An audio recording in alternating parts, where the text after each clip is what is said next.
आप सभी को डीवाईटी के माध्यम से एक सूचना मिली होगी जिसमें था कि आप सभी को एसएसओ आईडी के अंदर जन आधार नंबर अपडेट करना अनिवार्य है। अगर जन आधार नंबर आपकी एसएसओ की प्रोफाइल में अपडेट नहीं होगा तो 18 तारीख के बाद आप मित्रा लॉगिन नहीं कर पाएंगे। तो सबसे पहले मैं आपको बताऊंगा कि जन आधार नंबर कैसे अपडेट करते हैं, और उसके बाद मैं आपको बताने वाला हूं कि जन आधार नंबर अपडेट करते समय किसी भी प्रकार की कोई समस्या आती है या एसएसओ से जुड़ी कोई भी समस्या आपको होती है प्रोफाइल अपडेट में, तो आप उसकी कंप्लेन कैसे कर सकते हैं, उसका समाधान कैसे कर सकते हैं। तो सबसे पहले प्रोफाइल अपडेट के लिए आपको एसएसओ आईडी ओपन कर लेनी है। ऊपर यहाँ पर आपको एक अपडेट का आइकन दिखाई देगा जिस पे आपको क्लिक करना है। क्लिक करते ही सारी डिटेल्स ओपन हो जाएगी। यहाँ पर आपको ध्यान रखना है, एक तो जन आधार नंबर अपडेट होना चाहिए, आधार नंबर अपडेट होना चाहिए और मोबाइल नंबर अपडेट होना चाहिए। ये चीज़ें अपडेट रहेगी तो जब भी आप मित्रा ओपन करोगे तो कोई दिक्कत नहीं आएगी। अब जन आधार नंबर अपडेट करने के लिए आपको इस पर क्लिक करना है। यहाँ क्लिक करके आपको जन आधार नंबर लगाना है। पेज मेंबर पे क्लिक करके आपके नाम को सिलेक्ट कर लेना है और उस नाम पे एक ओटीपी जाएगा जो नंबर जन आधार में जुड़ा हुआ है, उस पर ओटीपी जाएगा। वो ओटीपी आपको लगा के सबमिट कर देना है। जैसे ही सबमिट करेंगे आप, यहाँ पर आपका जन आधार नंबर अपडेट हो जाएगा। अब अगर जन आधार नंबर अपडेट नहीं होता है, आपके सामने किसी तरीके का कोई एरर आ जाता है, तो देखिए मेरे पास एक एरर का स्क्रीनशॉट है।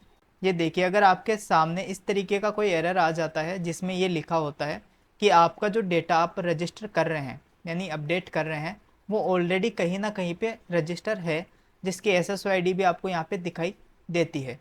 अगर इस तरीके का कोई मैसेज आता है तो आपको क्या करना है, अगर ये एसएसओ आईडी यहाँ पे जो लिखी आ रही है ये आपकी कोई पुरानी एसएसओ है तो आप इसको डीएक्टिव करवा सकते हैं, यानी इसे बंद करवा सकते हैं आप। या फिर ये एसएसओ आईडी कोई आपकी आईडी में जुड़ा हुआ यूज़र है उसकी है, या फिर आप नहीं जानते किसकी ये एसएसओ आईडी है, तो इस कंडीशन में आपको क्या करना है, जो एरर आपके सामने आता है, चाहे ये वाला एरर हो या इसके अलावा कुछ भी एरर आपके सामने आ रहा हो, तो आपको इसका स्क्रीनशॉट ले लेना है।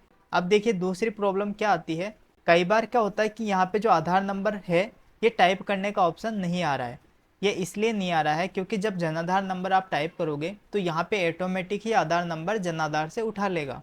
लेकिन अगर आधार नंबर यहाँ पे नहीं है लेकिन जनाधार नंबर ऑलरेडी जुड़ा हुआ है और यहाँ पे भामाशाह वाले नंबर में भी भामाशाह नंबर या इनरोलमेंट नंबर डला हुआ है, तो इस कंडीशन में आप आधार नंबर यहाँ पे नहीं लगा सकते क्योंकि यहाँ पे जो डेटा है वो ऑलरेडी फैच है। तो ऐसी भी अगर कोई दिक्कत होती है तो उसका भी आप स्क्रीनशॉट लेके और आगे समाधान के लिए मेल डाल सकते हैं। अब मैं आपको बताऊंगा मेल कहाँ पर और किस तरीके से डालनी है। ये लिस्ट है, ये लिस्ट उन सभी जिलों की है जहाँ पर आपको मेल डालनी है। ये मेल आपको आपके डिस्ट्रिक्ट की एसएसओ आईडी पर डालनी है। जैसे आपका डिस्ट्रिक्ट अगर अजमेर है तो आपको लगानी है मेल आईडी sso.ajmer@rajasthan.gov.in। तो इस तरीके से सभी डिस्ट्रिक्ट की अलग अलग मेल आईडी है। आपको उसी डिस्ट्रिक्ट की मेल आईडी पर आपकी उस मेल आईडी से मेल करनी है जो आपके एसएसओ आईडी के अंदर रजिस्टर है। जैसे मेरी ये मेल आईडी है तो आपको इसी मेल आईडी से मेल करनी है, तब आपका समाधान जल्दी हो जाएगा। अगर आपने जो मेल आईडी यहाँ एसएसओ में दी हुई है और वो बंद है किसी कारण से, तो आप दूसरी मेल आईडी से भी मेल कर सकते हैं। अब आप सभी को ये मेल यहाँ पे दिखाई दे रही होगी, इनकी सभी की जीमेल आईडी है अलग अलग डिस्ट्रिक्ट की। तो आप वीडियो को पॉज करके आपके डिस्ट्रिक्ट की जो भी मेल आईडी है उसे आप लिख ले।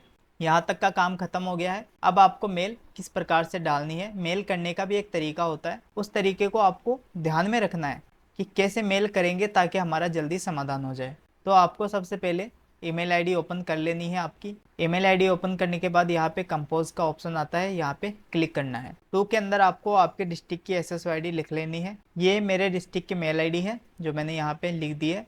आपको आपके ही डिस्ट्रिक्ट के मेल पे मेल डालना है, अन्यथा आपका काम नहीं होगा। सब्जेक्ट में आपको लिख देना है कि आपके पास क्या इशू आ रहा है।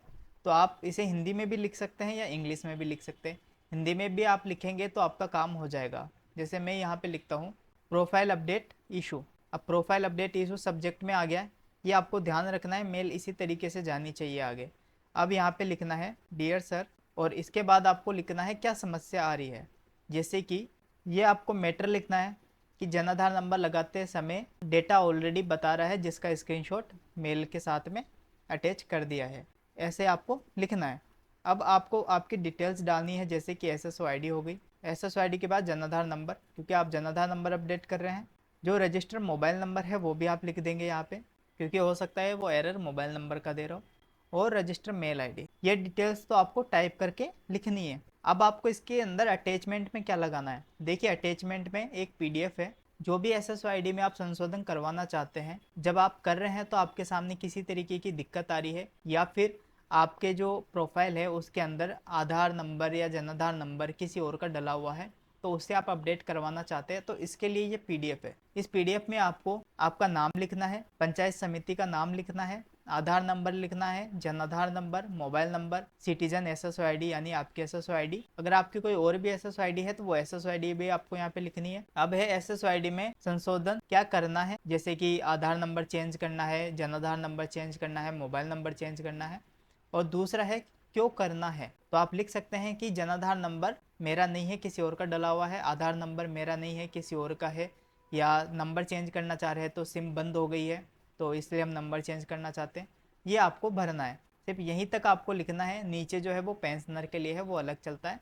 आपको सिर्फ इतनी डिटेल डालनी है, और इसके बाद नीचे आपको एक तो दिनांक डालनी है और आपके सिग्नेचर करने हैं। बस ये पीडीएफ है, ये आपको इसमें अटैच करनी पड़ेगी साथ में। इस पीडीएफ के लिए आपको डिस्क्रिप्शन में लिंक मिल जाएगी, वहाँ से आप इसे डाउनलोड कर सकते हैं।